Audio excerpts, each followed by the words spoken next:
warahmatullahi wabarakatuh.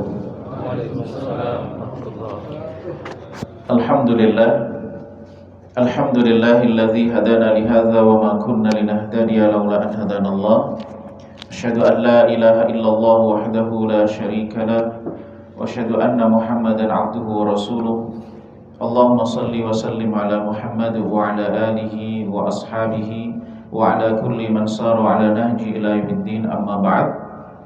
Jamaah sekalian, muliakan Allah Subhanahu wa taala. Syukur alhamdulillah di kesempatan siang hari ini Allah mudahkan kita melaksanakan sholat zuhur, kemudian kita mengisi sebagian dari waktu kita untuk thalabul ilmi. Mudah-mudahan Allah berkahi semua aktivitas kita, Allah berkahi usia dan waktu kita, sebagaimana Allah pertemukan kita di dunia dalam kebaikan. Mudah-mudahan kelak Allah kumpulkan dan pertemukan kita dengan Rasulullah Sallallahu Alaihi Wasallam. Amin ya Rabbal Alamin.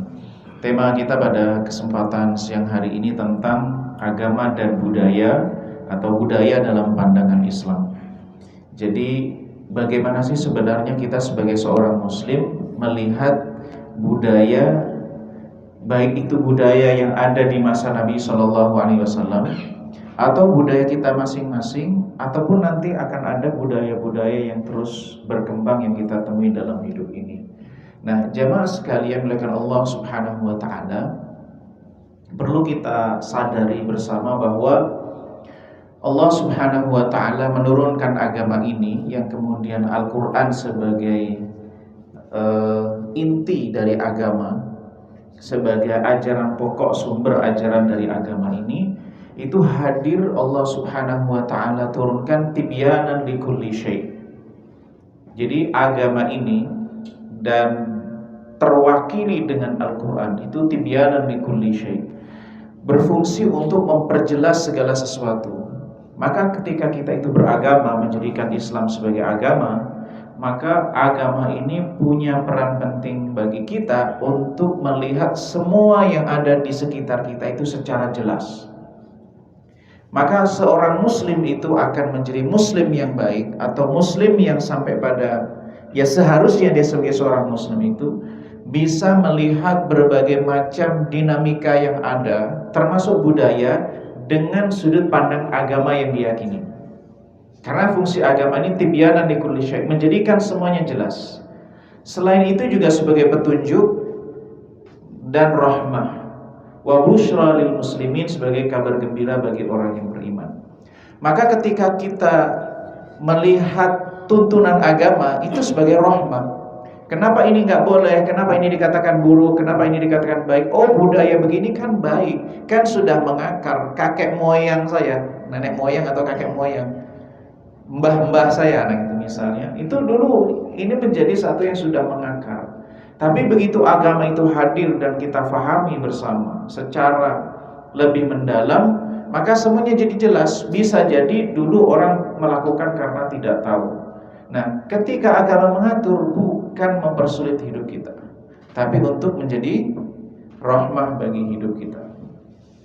Kemudian juga ketika Allah SWT menurunkan Adam ke muka bumi, itu ada satu ayat yang dipesan, qul nahbitu minha jami'a, turunlah ke muka bumi ini, fa imma ya'tiyannakum minni huda faman tabi'a hudaya fala khaufun 'alaihim wala hum yahzanun. Siapa yang nanti Allah akan berikan petunjuk, ketika Adam ini turunkan, diberikan petunjuk, siapa yang mengikuti petunjukku fala khaufun 'alaihim wala hum yahzanun, enggak akan takut dan akan berduka. Artinya akan mendapatkan ridha Allah Subhanahu wa taala, masuk di dalam jannahnya. Ini pesan yang disampaikan Allah kepada Adam ketika Adam itu turunkan ke muka bumi. Maka agama ini sebagai petunjuk, sebagai kompas kita dalam melihat berbagai persoalan yang kita temui dalam hidup kita, baik itu hal-hal yang lama maupun hal-hal yang baru, semata-mata untuk kebahagiaan hidup kita. Nah, peran Nabi dan Rasul itu apa? Sebagaimana doa Nabiullah Ibrahim, ini di surah Al-Baqarah, Rabbana wab'ats fihim rasulan minhum, ya Allah, utuslah dari tengah-tengah mereka rasul dari mereka. Ini doanya Nabi Ibrahim. Lalu siapa rasul ini? Inilah Rasulullah sallallahu alaihi wasallam. Apa tugas Rasul itu? Yatlu alaihim ayatika, membacakan ayat, membacakan kitabmu. Dan ini kekhasan yang ada pada Rasulullah sallallahu alaihi wasallam. Wal hikmata, hikmah ini para ulama menafsirkan dengan sunnah Rasulullah sallallahu alaihi wasallam. Wa yuzakkihim wa yu'allimuhumul kitab wal hikmah, mengajarkan kepada mereka Alkitab dan hikmah, wa yuzakkihim, dan mensucikan mereka, innaka antal azizul hakim. Maka kalau kita lihat berdasarkan ayat atau doa Nabiullah Ibrahim itu tadi, maka tugas para nabi dan rasul itu ada 3. Yang pertama adalah tilawah, yaitu membacakan apa yang Allah wahyukan kepada Rasulullah, lalu itu dibacakan lagi. Berbeda dengan para nabi yang sebelumnya, wahyunya dari Allah, lalu pakai bahasanya bahasa nabi itu. Nah, berbeda dengan Al-Quran, maka yang dilakukan Rasulullah itu yatlu alaihim, maka dibacakan kepada mereka. Kemudian yang kedua, ta'lim, mengajarkan.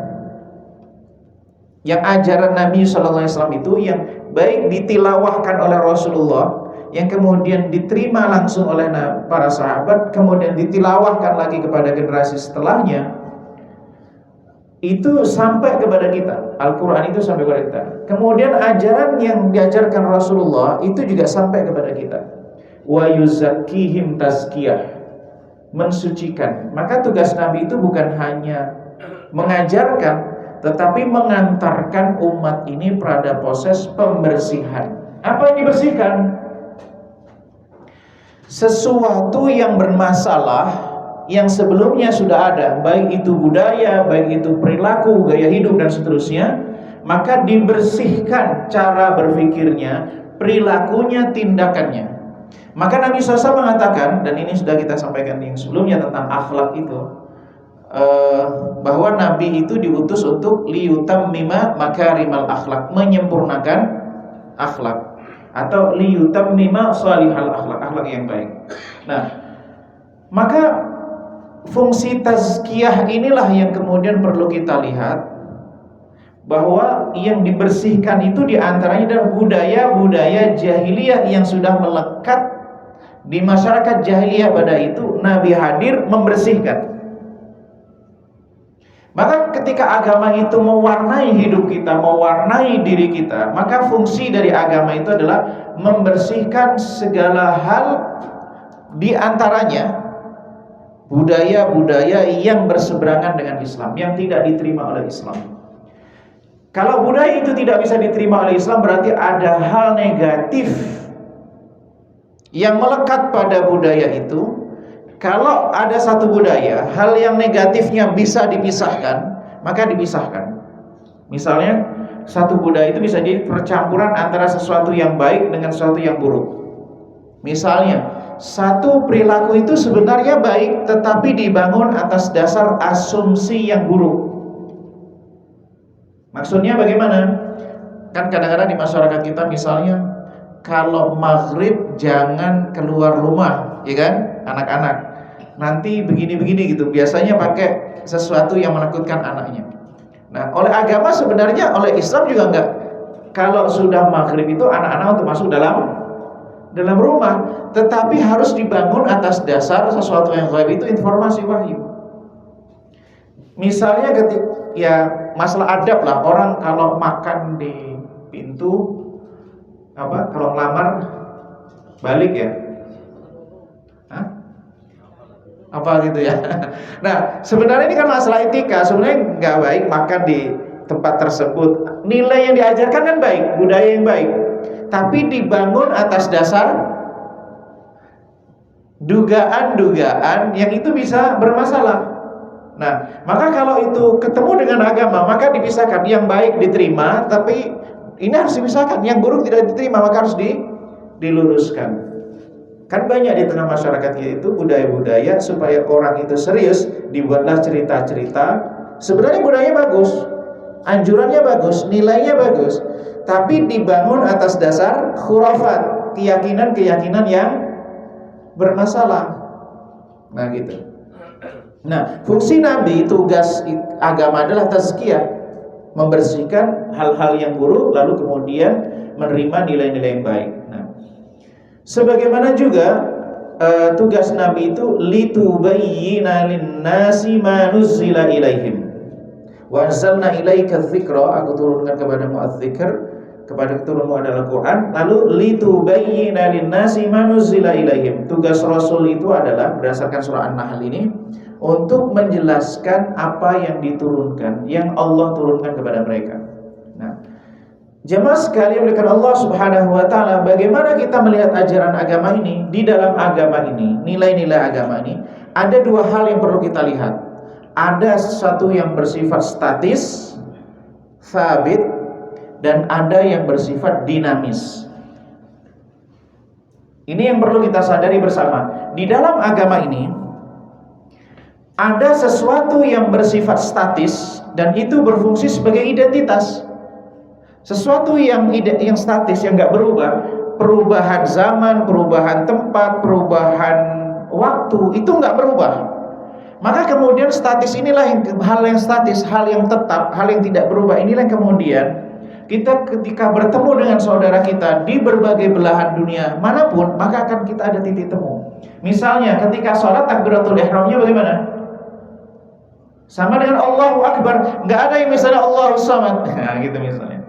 Sholatnya semua bahasa Arab, bahasanya berbeda-beda, tapi semuanya sholatnya menghadap kiblat.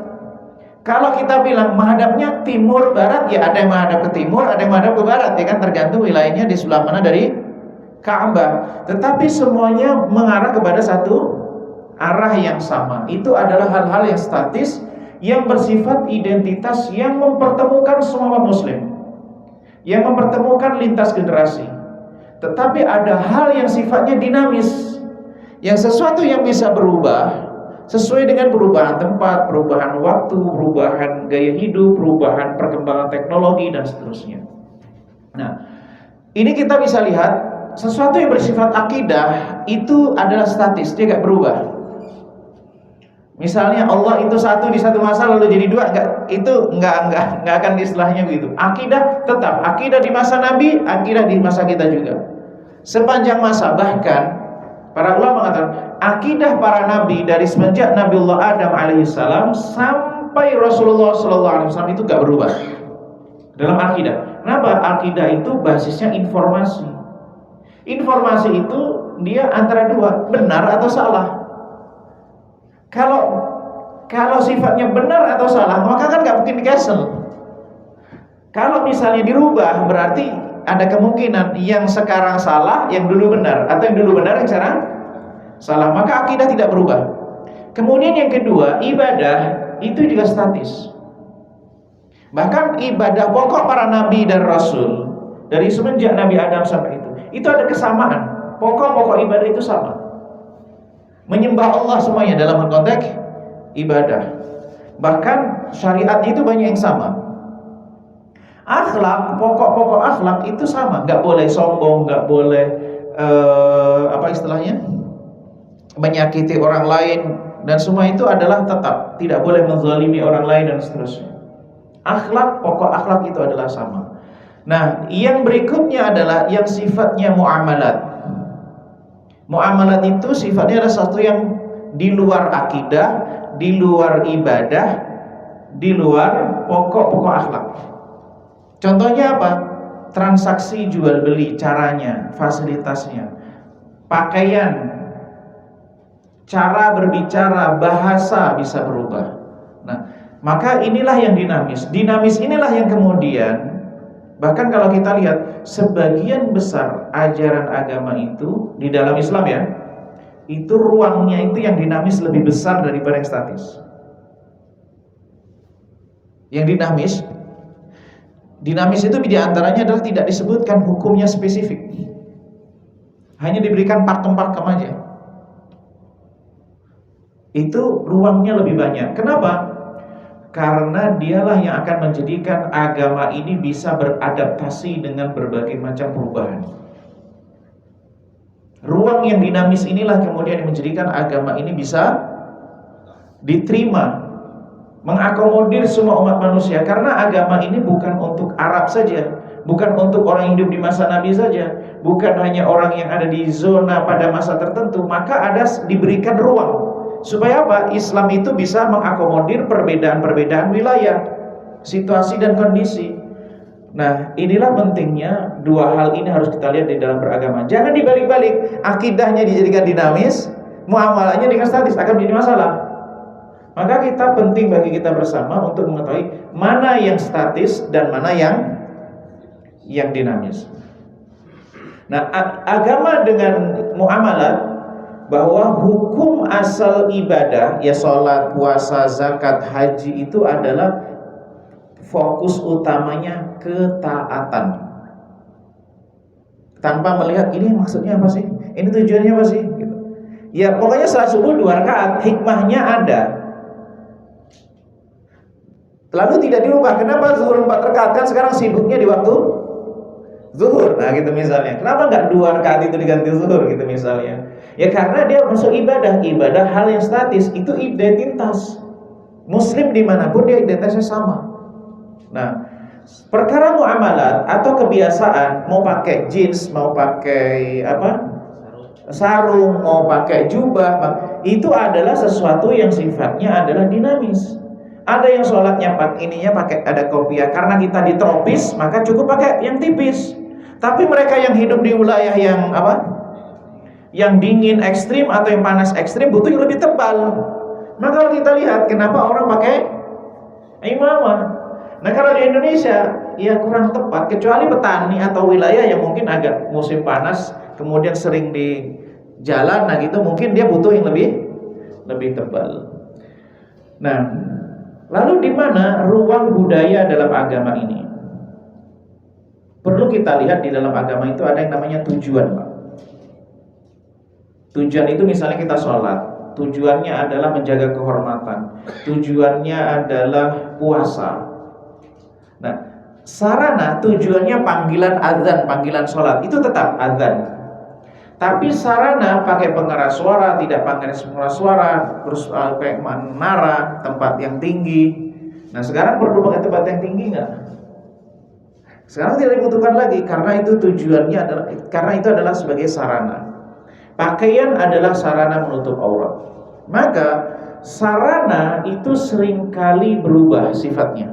Memang ada sarana yang tidak berubah. Tapi kalau kita lihat yang wilayah yang sering dinamis itu sesuatu yang sifatnya sarana. Contohnya haji itu ada perubahan nggak bentuknya, caranya?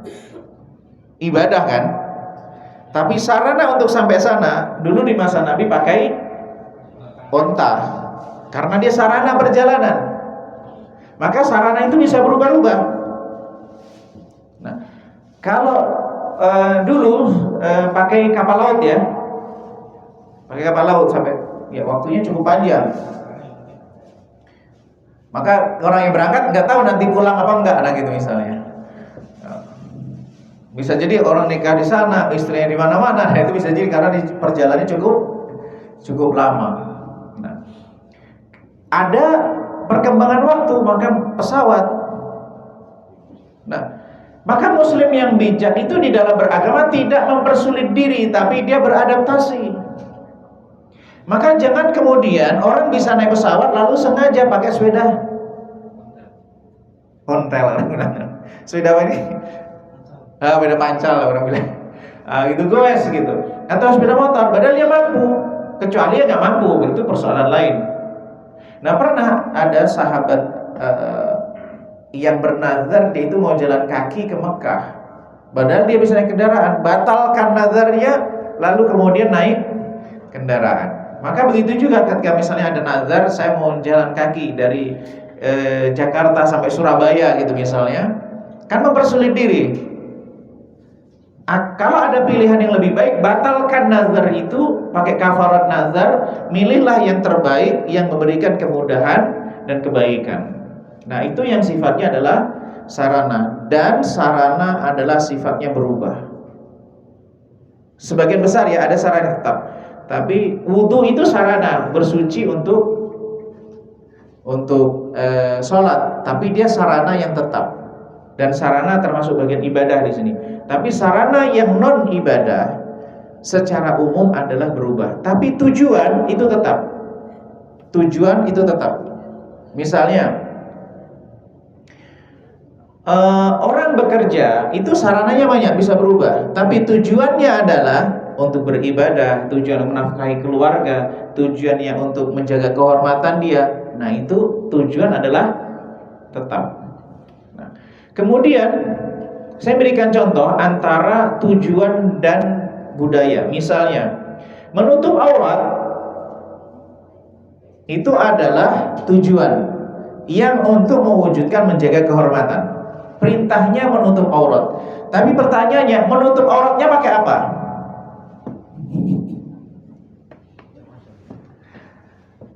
Nah, kan ada yang pakai kain. Kalau dulu pakai izar. Izar itu ya kain. Kalau sekarang seringkali pakai sarung. Kalau orang kita umroh atau ihram, itu kan pakaian selembar kain yang nggak berjahit, lalu kemudian diikatkan di bawah. Itu namanya izar. Yang bagian atas namanya rida. Kan bisa dua lembar. Nah, satu sebagai izar, sebagai menutup bagian bawah, rida untuk kalau sholat menutupi dua bahu, karena disunahkan untuk tidak terbuka ketika melaksanakan sholat. Nah, kalau orang berpakaian, mau pakai batik, mau pakai koko, mau pakai kemeja, apalagi pakai kaos, itu sifat Islam terbuka. Islam artinya kalau orang sholat pakai kaos boleh, gak ada masalah, yang penting menutup aurat. Tapi jadi persoalan adalah nanti ada masalah etika. Ya bani Adam khudhu zinatakum 'inda kulli masjid, gitu misalnya. Ya wahai anak Adam, maka pakailah perhiasanmu ketika ke masjid. Jadi orang kalau standar minimal pakai celana pendek, yang kan ada Pak celana pendek segini ya. Terus ini begini, lalu tutupi. Sunnah dalam mazhab yang lain, wajib dalam mazhab Hambali, nutupi apa ini? Bahu. Itu udah selesai salat. Maksudnya sudah memenuhi syarat. Tapi kadang-kadang kan gak etis. Nah gitu. Jadi ada persoalan-persoalan budaya yang akan mengatur. Tapi secara agama nutup aurat. Nah gitu.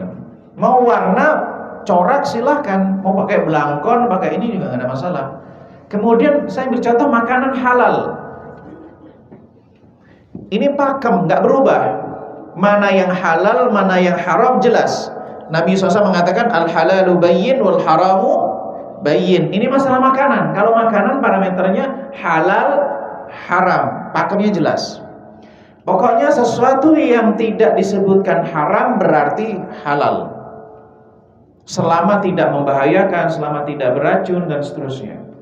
Nah, sekarang bagaimana mengolah makanan halal itu?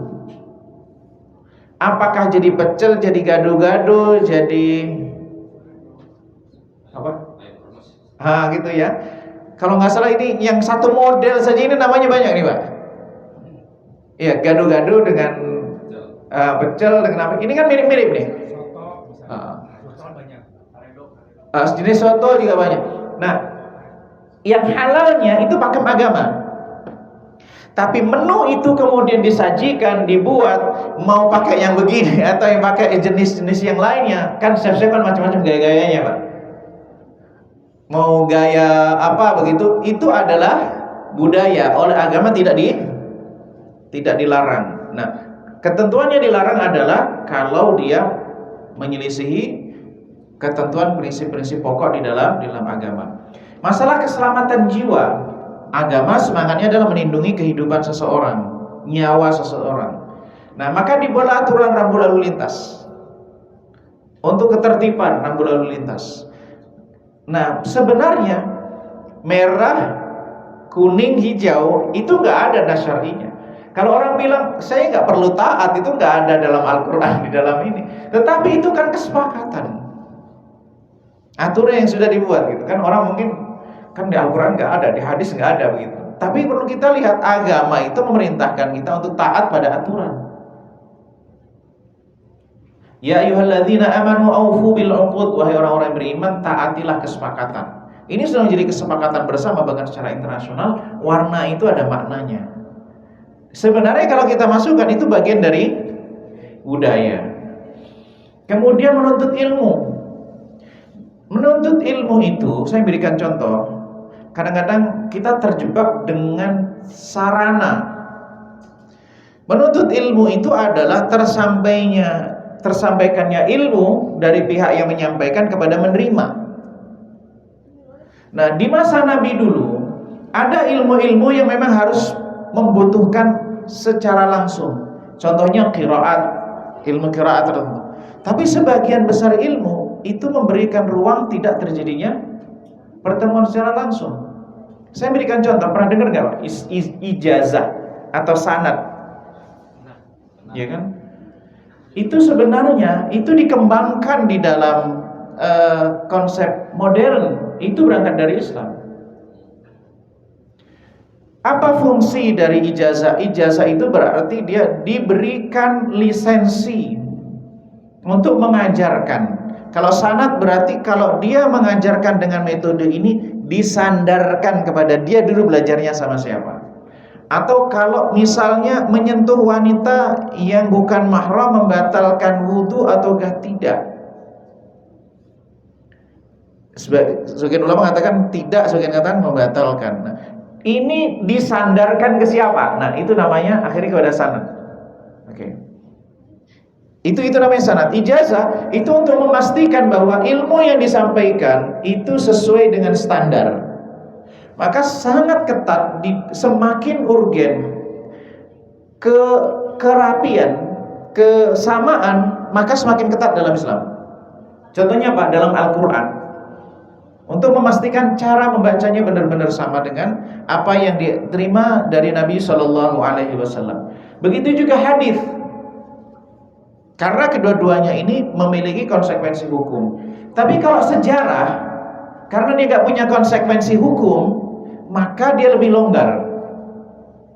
Nah ternyata ini kan dikembangkan. Sekarang trainer itu kan ada berlisensi, tahu ya? Kalau orang misalnya di Eropa misalnya, orang bahkan sekarang profesi-profesi tertentu itu harus certified. Itu sebenarnya pengembangan dari ijazah. Ijazah itu kalau kita bahasakan dengan bahasa kita adalah certified, dan itu adalah budaya. Misalnya sekarang orang dengan perkembangan teknologi, orang bisa belajar berguru lintas negara. Orang seringkali merasa berkahnya kurang dan seterusnya. Ya, ada sisi lain ketika ketemu itu ada sentuhan komunikasi, sentuhan secara langsung, itu ada nilai positif. Tetapi jangan sampai kemudian kita menolak budaya-budaya baru, perkembangan teknologi sarana di dalam pembelajaran. Kemudian amar ma'ruf, cara mengarahkan orang menjadi lebih baik, itu tujuan agama. Kearifan lokal itu budaya. Contohnya bagaimana? Orang Arab itu kalau melihat orang yang salah atau nggak sesuai dengan pandangan dia, langsung ngomong di depan. Gitu. Tapi orang Indonesia punya cara yang berbeda biasanya. Dia nyari kesempatan di belakang. Itu budaya. Atau cara mengatakan sesuatu, cara mengekspresikan. Kayak contoh begini misalnya, kadang-kadang orang Arab sentuh kepala itu bukan penghinaan. Iya, bahkan penghormatan menjunjung kepala dan ini. Tapi kalau kita di Indonesia, jangan main-main gitu. Itu masalah budaya. Oleh agama nggak diatur. Tapi agama memberikan pakem bahwa al-muslimu man salimal muslimuna min lisanihi wa yadihi. Orang muslim itu yang orang muslim lainnya selamat dari perilaku buruk tangan dan lisannya. Maksudnya bagaimana? Bisa jadi kan kalau di Timur Tengah misalnya, megang tangan, megang kepala itu bukan menyakiti. Tapi kalau di Indonesia megang kepala gitu. Jadi kita memahami al-muslimu man salimal muslimuna min lisanihi wa yadihi. Orang muslim itu adalah yang baik, itu adalah orang lain selamat dari perilaku buruk tangannya. Tapi prakteknya bisa jadi satu wilayah berbeda dengan wilayah yang lain. Ini menerjemahkan di dalam konteks budaya. Pesan agamanya sama. Nah, kemudian ketika kita di dalam kehidupan itu budaya itu secara umum masyarakat menerima sesuatu sebagai budaya itu karena ada sisi-sisi baiknya. Sesuatu itu terulang-ulang, budaya itu kan sesuatu yang terulang-ulang, sesuatu yang melekat menjadi tradisi. Itu karena dinilai baik oleh publik sehingga diulang-ulang. Nah, sesuatu yang baik, sesuatu yang dianggap baik, itu kalau kita bawa di dalam agama ada 3 kemungkinan, Pak. Sesuatu yang dianggap baik itu ada, kalau dibawa ke dalam agama ada 3 kemungkinan. Yang pertama, memang sesuatu yang baik itu selaras dengan ajaran agama. Di agama diakui. Misalnya penghormatan terhadap menghormati orang tua, ya kan? Wala taqul lahuma uff, janganlah mengatakan kata ah. Agama prinsipnya menghormati orang tua, tapi bagaimana teknis praktek budaya menghormati orang tua? Cium tangan, cium kepala. Kalau orang tuanya Jawa dia cium kepala, ya, kaget juga gitu. Misalnya gini, anaknya baru haji atau baru umrah, lihat orang Arab menghormatinya dengan cium kepala di ini. Tapi kemudian begitu pulang umrah sampai rumah ketemu ayah atau ibunya langsung pegang kepalanya. Nah, pasti orang tuanya kaget itu. Ini ngapain pula ini? Kesurupan dari mana gitu, kesambet dari mana gitu misalnya. Nah, maka tapi sebenarnya kalau sesuatu itu baik, budaya yang dianggap baik dan agama juga mengakui baik, itu namanya maslahat mu'tabarah, maslahat kebaikan yang diakui oleh agama. Nah, yang kedua, ada sesuatu yang dianggap baik, tapi ini kalau kita baca dalam agama nggak memerintahkan juga nggak melarang. Contohnya apa? Ini fasilitas yang kita pakai ini nggak ada perintahnya, nggak ada larangannya dalam agama. Mau streaming atau nggak streaming, mau live nggak live, mau record atau enggak, itu agama nggak ada perintah, nggak ada larangannya. Tapi fasilitas ini memungkinkan record, orang bisa melihat ulang, orang bisa dari berbagai macam, misalnya dia sedang nggak bisa hadir, misalnya dia bisa mengikuti, ada maslahatnya. Nah, itu namanya maslahat mursalah, maslahat yang diperbolehkan karena nggak dilarang. Nah, yang ketiga ada namanya maslahah mulghah, baik tapi bertentangan dengan nilai agama. Misalnya apa? Menghormati orang tua tapi sujud. Boleh nggak? Sujud kepada ini nggak boleh. Niatnya baik gitu, niatnya baik. Mungkin itu budaya yang dulu melekat. Nah, tapi karena tidak sesuai dengan nilai agama, maka itu nggak boleh. Nggak boleh sujud kepada makhluk. Nah, inilah kenapa semangatnya baik, niatnya baik, inti nilainya baik, tetapi prakteknya adalah bertentangan dengan agama, maka itulah yang harus dirubah, karena tidak diperbolehkan. Nah, kalau kebiasaan yang terjadi di masyarakat, misalnya orang kadang-kadang ngumpul itu ada maslahatnya enggak? Ada maslahatnya. Tapi kalau minum-minum, maka menjadi kebiasaan budaya yang awalnya baik menjadi rusak. Nah, ini banyak pengajian, tapi habis itu main apa? Nah, gitu misalnya. Nah, itu juga kebiasaan yang bisa menjadi buruk. Atau pengajian ada joget-jogetnya, gitu misalnya. Ada eksploitasi auratnya, kan jadi ada sesuatu yang buruk. Bisa jadi yang buruknya melekat, pengajiannya nggak dapat. Ini yang harus dipertimbangkan oleh kita semuanya. Nah, saya agak percepat di bagian intinya ya. Nah, budaya yang diterima oleh Islam itu yang bagaimana? Tidak terlarang dalam Islam. Yang tidak terlarang dalam Islam maksudnya yang nggak ada ayat atau hadis atau penjelasan ulama mengatakan ini terlarang. Artinya, oh ini nggak ada hadisnya, nggak ada ayatnya, nggak ada ini larangannya. maka itu berarti boleh. Ini pakem yang pertama. Kemudian yang kedua, tidak menyerupai kekhasan agama orang lain. Jadi bukan kekhasan agama orang lain. Pakaian, tapi ini bisa berubah. Contohnya, mohon maaf, kalau kita baca di fatwa-fatwa klasik, itu pakai jas, pakai dasi nggak boleh karena menyerupai penjajah. Gitu. Tapi bersama dengan waktu itu bisa berubah. Bahkan saya menemukan fatwa sebagian ulama di Aljazair itu menfatwakan murtad orang yang merubah kewarganegaraannya menjadi negara Eropa. Itu di masa waktu Aljazair dijajah Prancis. Jadi di antara ulama itu fatwakan orang kalau berubah kewarganegaraan jadi warga negara Prancis itu murtad. Sampai segitu, Pak. Tapi nggak mungkin itu difatwakan sampai sekarang jadi fatwa begitu. Tidak menyerupai kebiasaan orang fasik. Ini yang perlu menjadi. Nah, kemudian tidak mendatangkan kerusakan. Kenapa tidak boleh menyerupai kebiasaan orang fasik? Karena Islam itu prinsipnya gini, Pak. Kita diperintahkan husnudzon, tapi kita juga harus menjaga orang husnudzon. Saya berikan contoh. Orang pakai salib membahayakan akidah enggak?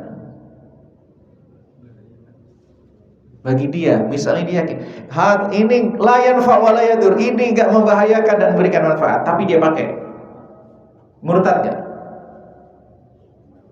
Kalau dia enggak yakin, enggak murtad. Tapi bahayanya apa? Orang akan suudzon, dia beda agama, kan bahaya.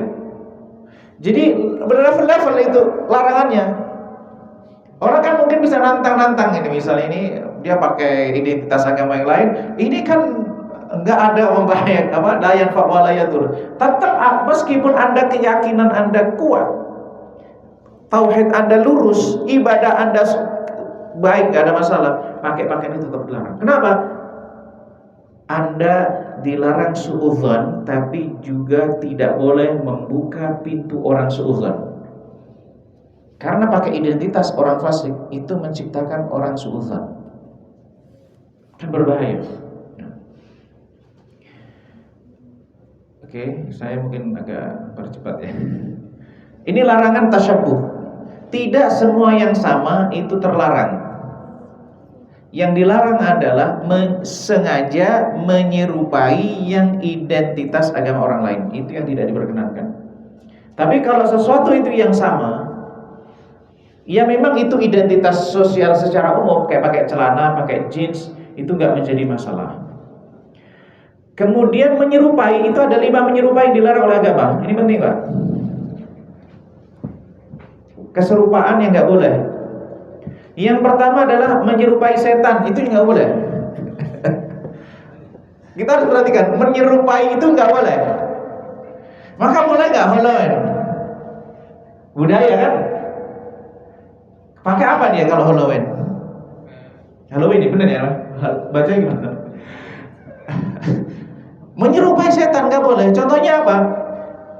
Fa inna syaitana ya'kulu bishimalihi wa yashrabu bishimalihi. Kama qala Nabi sallallahu. Karena setan itu makan pakai tangan kiri, minum pakai tangan kiri. Kita makan pakai tangan kiri, pakai kanan. Kanan. Menyerupai setan nggak boleh. Kenapa? Nanti setannya bilang, dia kelasnya sama kita gitu. Saingan gitu.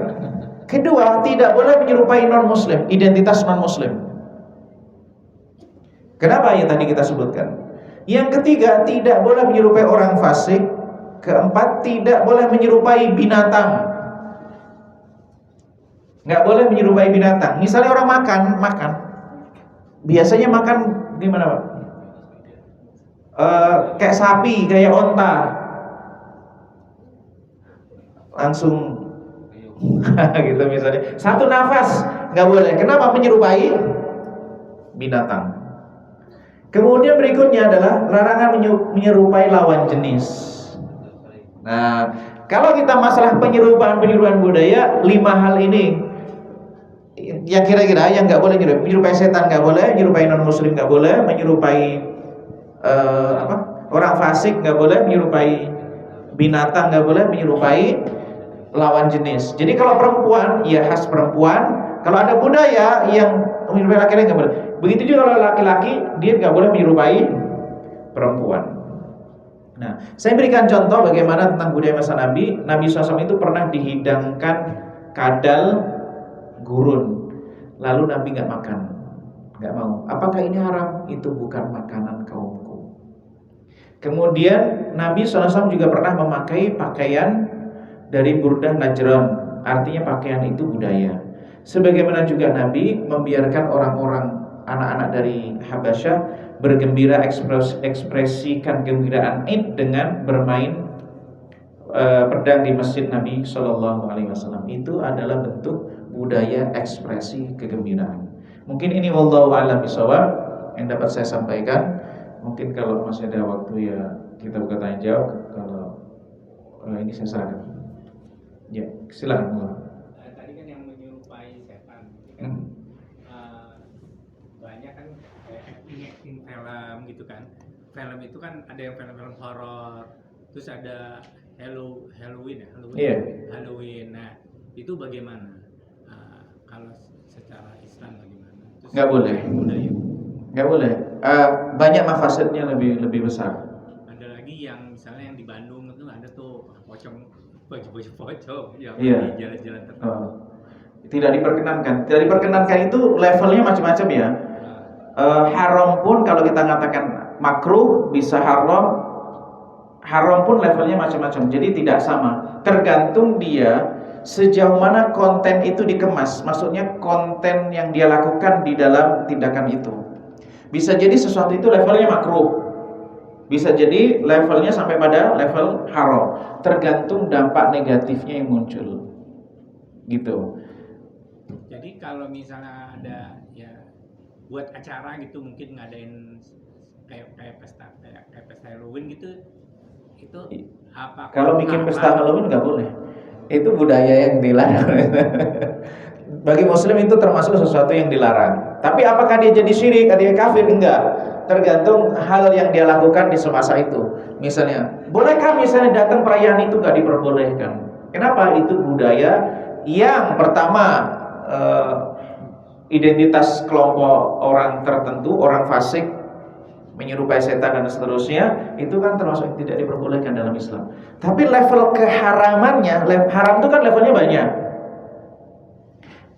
Orang kadang-kadang bisa jadi levelnya pada makruh, levelnya pada haram begitu. Tapi itu nggak diperkenankan perayaan-perayaan semacam itu. Kenapa? Identitas orang fasik, identitas apalagi berhubungan dengan setan dan seterusnya. Nah, begitu. Oke. Ya. Ini kan kemarin tuh masuk di bulan Muharram ya. Muharram itu biasanya umat Islam sebagai umat Islam itu ada semacam kayak ritual atau menjamu dengan melakukan pawai obor gitu ya. Iya. Dan juga ada daerah-daerah Jawa sana itu sedekah bumi atau ke laut atau bagaimana. Nah itu kan secara syariat bagaimana atau secara agama, tapi dia menganggap bahwa itu budaya, tapi yang melakukannya orang-orang Islam. Nah itu kan bertentangan. Iya. Bagaimana? Nah, ada yang dia aslinya netral, budaya sosial. Kayak misalnya pawai obor, selama itu tidak membahayakan. Misalnya anak-anak ekspresi dengan budaya pakaian tertentu gitu misalnya, itu termasuk namanya munasabah istimaiyah, peristiwa sosial, nggak menjadi masalah selama dia tidak meyakini itu sunnah Nabi dan tidak meyakini itu sebagai ibadah, tapi sebagai budaya, sebagai ekspresi semata. Seperti kita kalau Ramadan pasang lampu, pasang apa lagi, itu nggak menjadi masalah karena kita semata tidak meyakini itu sebagai bentuk bagian dari ibadah, tapi ekspresi sosial. Tapi kalau yang sedekah apa itu? Bumi, larung dan seterusnya, pertama ada dua. Pertama takfir. Yang kedua, kalau diyakin, pertama itu dulu budaya dari non muslim. Oke. Kemudian yang ketiga, kalau itu dibungkus dengan keyakinan-keyakinan tertentu, mafsadahnya lebih besar lagi. Gitu.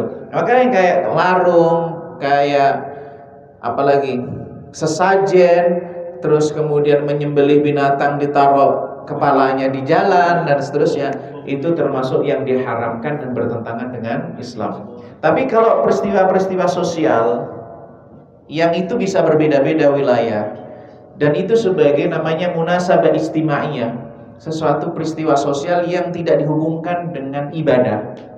Kita melakukannya bukan ibadah, tapi melakukannya sebagai konteks sosial, ya kayak Ramadan atau mungkin Idul Fitri pakai apa? Apakah itu termasuk perayaan? Bukan, beda. Perayaan dengan itu sesuatu yang berbeda. Kalau Aid itu kita ibadah.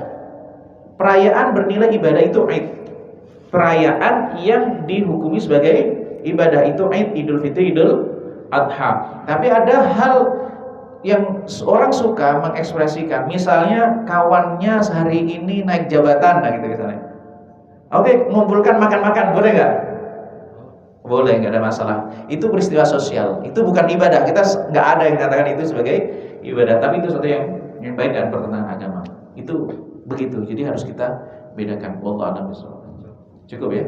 Kita tutup majelis. Subhanakallahumma wa bihamdika, asyhadu an la ilaha illa anta, astaghfiruka wa atubu ilaik. Assalamualaikum.